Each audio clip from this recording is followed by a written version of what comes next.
Hey, Tiny T Prepper here, and what I'm doing is making some homemade applesauce. And what I'm doing is a lot of times when they make applesauce, they usually peel it and core it and cut all that stuff away. And me, I don't like to waste that part of the apple. One, it takes a lot of extra time, but more importantly, there's a lot of nutrition and vitamins in the peel of an apple that person, like me, I like to save that for the nutritional value. So what I'm doing here is I have one of these decors that helped a lot on saving time.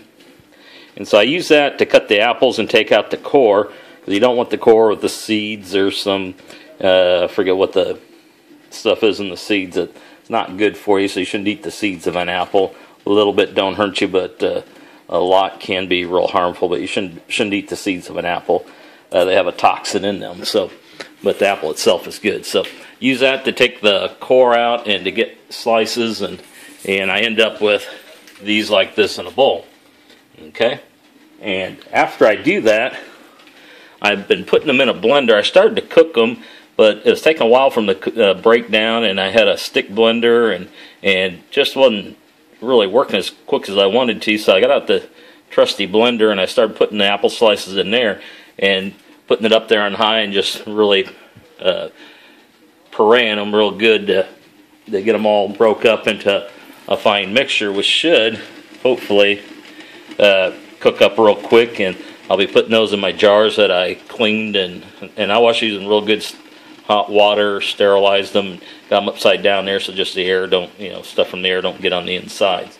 And then I got a hot water bath going here, and if you saw me burn myself, because that lid is metal and it's a little bit hot. So let me get a pot holder here this time, and you can see the water boiling in there. You want to have a hot water bath ready, because when you put those in, you need to process these. These are pint jars, so the time on pint jars for applesauce is 15 minutes, 20 minutes for quart jars. You Google on the internet and check, you can find out the cooking times. And it's important to do that, because whenever you can stuff and close it up and they seal, you don't want stuff growing in there when it doesn't sterilize. You don't need to put these under a pressure canner to cook these. They are an more acidic food to have a lower pH, so you don't have to worry like you would with green beans or something like that, which have to be cooked under pressure for a certain amount of time. But these do need to be cooked at boiling temperature. They call that a hot water bath, and you put them in that hot water bath for about, these will be about 15 minutes, and I'll make a minimum of 15 minutes. I'll probably go a couple minutes more, but I'll set my timer once I get them all in there and the water starts to boil. It's important to wait till that water starts boiling before you start timing them. And I'll set a timer on the stove here to go for 15 minutes. Alright, and anyway, let me get these other apples in here and puree them. Then I'll heat those up to where they're hot, and I'll pack them in these. After I get this here, I'll put them all in here, heat this up, stir them a little bit with that stick blender, and then I'll pack them into these jars and put the lids on them. Got the lids over here, the ones that do the sealing in hot water, to keep them a little bit soft. That way they'll seal a little bit better. And I'll get to that part here as soon as I get the rest of these apples done, and I'll come back. Okay, got the apples loaded in there. I forgot to tell you, you add a little bit of water. They say about half a cup. I just kind of eyeball it here. Otherwise it won't mix very well. It just gets in there and just sits and spins, and you don't get any mixing done. So do that, and then get the lid on here, and I'll start mixing that up. I'll pause this so you don't have to listen to the noise of it. So I'll pause this and come back after I get it done.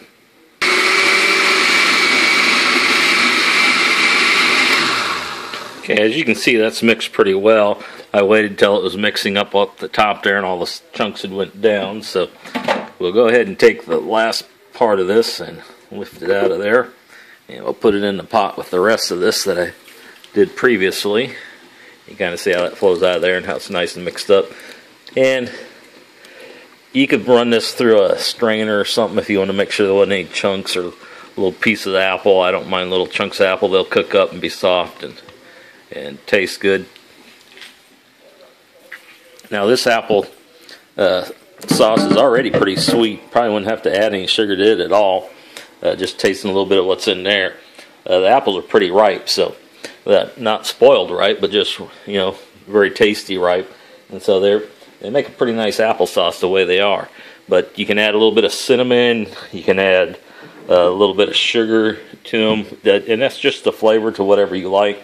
I'm going to add a little bit of cinnamon to mine. I'm going to add a little bit of sugar just to make sure if it's a little bit tart that it's got a little bit of sweetness to it, a little bit of flavor. So let me add those flavors, and probably just a tablespoon of the cinnamon and probably just the fourth of a cup or so there of sugar.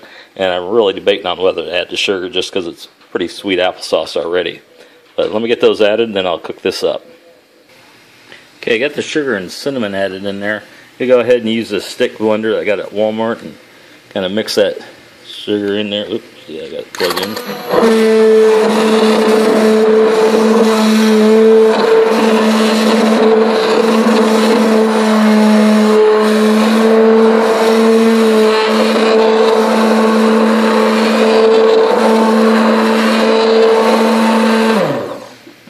Mix that a little bit better. It could take two hands to do it.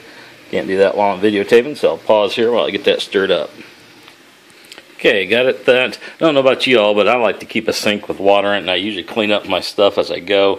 Got my lids soaking here, the covers, and then cleaned up all these bowls and stuff that I was using. It always cleans a lot better when you first use them. It doesn't get dried on there, so I like to keep things cleaned up as I go. I did save out this cup here so I can fill up the jars with it.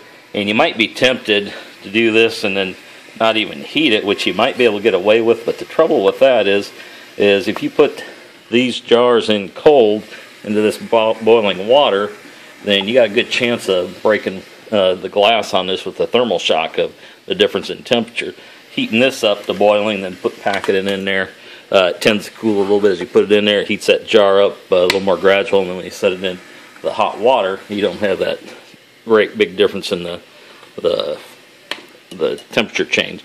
So a lot less likely to break anything that way. So I usually fill them up, get the lids and stuff on there, clean the tops off, and I'll show you that a little bit once I get those filled up. But you do need to put this on. I got it on here heating up now, and as soon as that heats up, I'll fill the jars up with this and then put them in the hot water bath to sterilize them and seal them up. Alright, so we'll pause here while that heats. Okay, I got almost 9 pints. There's one not quite filled there. Now, next thing I do is I take a wet wash rag and I go around the tops of those. And this is real important in case you spilled any or got any of that applesauce right on that edge. It can make it not seal. And I used to have 1 or 2 at every batch. I make jams and jellies, and I didn't think about this step, didn't know about it, and somebody told me about it once, and I rarely have one not seal anymore. And I do use new lids every time. Kind of looking at some of those like they used to have with the rubber rings that are reusable, and those sound like a good deal because that's what my mom used to use when I was growing up. I used to remember those till they came with these other ones that are mainly use one, so we can get away sometimes using these kind twice. But wipe those off and then take these lids and put those on.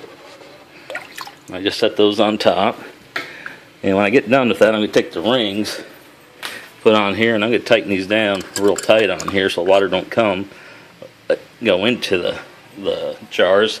I'll tighten that on real tight. I got to use 2 hands of that, so I'll tighten it down pretty tight. And I'll stick it in this hot water bath. You want to make sure that the whole jar is covered by water. It needs to be completely covered for the hot water bath. If you leave the top out, it may not get to the right temperature to sterilize the stuff that's your applesauce. So you always want to make sure in a hot water bath that you cover the entire jar with water. Now, when you put these jars in, they will move the water level up. So a lot of times when I first start, they may not be underwater. By the time I get them all in there, it'll be up above. If not, I'll add water and not start my timer until it does boil. So anyway, I'll put the rest of the lids and rings on and tighten those down and get them put in the water bath. Now, before I seal the last one, put the lid on it, I want to let you see how far up I fill that jar. and it's right to the edge of where that neck gets narrow is where I like to fill them. You can probably fill just a little bit more than that. You don't want to leave too much headroom there, but you want to leave enough that's enough air that it'll create a vacuum and seal that lid. So that's where I do mine, usually with my jars and jellies. I might go just a little bit more on, just depending on the size of the jar, but usually that's where I fill my jars up to. And these are pints, and that's where I fill mine.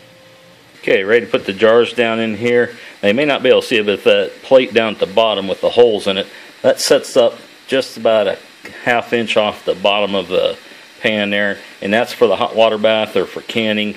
You don't want the jars to set directly on the bottom of a pan, so you always want to make sure you have something in there to set them up just a little bit. Otherwise, that heat from the burner will hit there directly, and that will break your jars. So you want to make sure you have something in there raising them up just off the bottom of the pot. So you need a pair of tongs like this. These are real handy to grab hold and move these jars in when they're hot. And we're going to try and get this in here, and you want to put it down there fairly quick and spread them around. And I'll come back as soon as I get these all loaded and make sure I have enough water over the top of them. Okay, what I'm doing now is I put all the jars in there. I'm used to filling that up, and usually get 1 or 2 more jars in my hot water bath, and didn't quite have it, just covered the tops, but not enough that I'm comfortable. If a little bit evaporates, it could get down below the top of it, the jars. So I am over the top, but just barely, and I want just a little bit more in there. So I put my tap water just till it's hot. I'm going to fill it up so it's about a ½ inch or so, just above those. Okay, so now that's above the tops of those enough that I'll put a little bit more in. Now, the more water you use, the longer it takes to get it up to boiling. If you put a lid over, that does help make it boil a little bit quicker. So I'm going to put a lid over top of this to make that boil just a little bit quicker. Then I'm going to clean up my mess here from those, and we'll come back as soon as I get that boiling. We'll start the timer in 15 minutes. I'll be able to take those out and let them start sealing. Okay, I hear the pot boiling here. Yep, see, we got a rapid boil there, so I'm going to leave that covered just so water don't splash all over. I'm going to set my timer here for 15 minutes.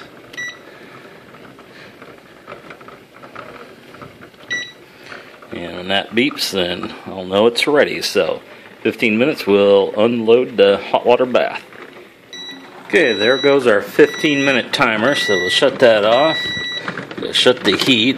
A lot of times I forget to turn the heat off on the stove, so I try to make a habit of doing that first. Don't always make it. Go and cover that, and it should stop boiling here shortly. But I'm not going to wait for that. I'm going to move it off the heat and move it over closer to where I'm going to put it on this towel here to set and cool down.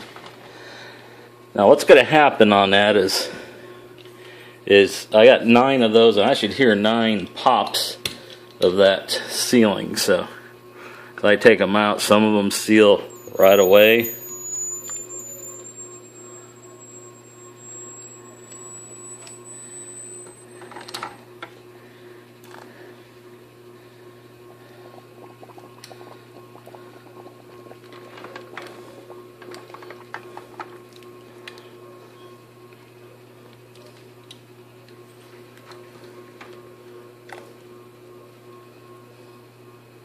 I say I've done this with jams and jellies and had real good luck with the sealing on them. Now, one thing you don't want to do is press down on the middle of that lid to help it seal, because you want it to be able to seal on its own. Otherwise, it doesn't have enough seal to keep it from spoiling sitting on the shelf. And stuff like this should keep a year, they say, a couple years. And in a pinch, you could probably keep things longer than that, as long as it looks good. The nutritional value is what goes down.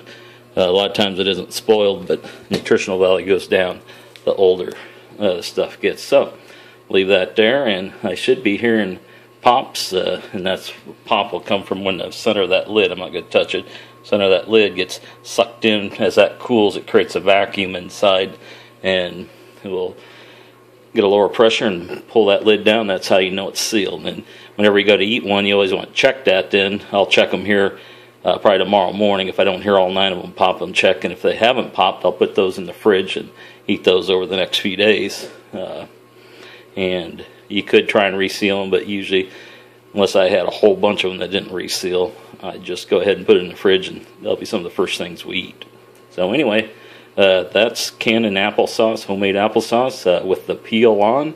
So works real well and hopefully real tasty. This is my first batch of applesauce. I've done a lot of other things, but homemade applesauce wasn't one. But I had a bunch of apples and I got some apple trees planted, so I always like to try things out ahead of time, and so this is a good experiment here for me, and hopefully a good tasty one. So anyway, the Tiny T here is signing out. Y'all have a good day. Alright, it's the next morning, and they're nice and cool now, and now it's time to check that to make sure they seal. And all you do is press down on top of each one of these a little bit and see if it's already concave down. It'll push right down if it's pushed up, and if you hear that pop down, if it moves, it'll pop, can make that kind of pop sound. If it does that, use that one then the next day, like I was saying. Now, another little trick I want to show you that I do is the box that the jars came in. If you buy your jars and don't have them for a little while, or I save my boxes, is I use those to put in my food. I used to have to make 2 or 3 trips with these, or get something else to try and put them on. And I happen to think if I just save those boxes, makes nice little storage to put those in. Now, something I've seen a lot of people do is they put the dates and stuff on these, and I think that's a good idea. I'm going to start putting the dates on mine also, so I'm going to get me a magic marker, hunt up, and I'm going to write down the date that these were canned, which is January 15th. I believe it is. Check my watch. January 15th. So I'll put that on there, and be making another batch tonight. Some more apples. I may do that, or I may make some apple jelly. I haven't decided yet which one I want to do, but if I make apple jelly, I'll make a video on that so y'all can see it. Alright, y'all take care.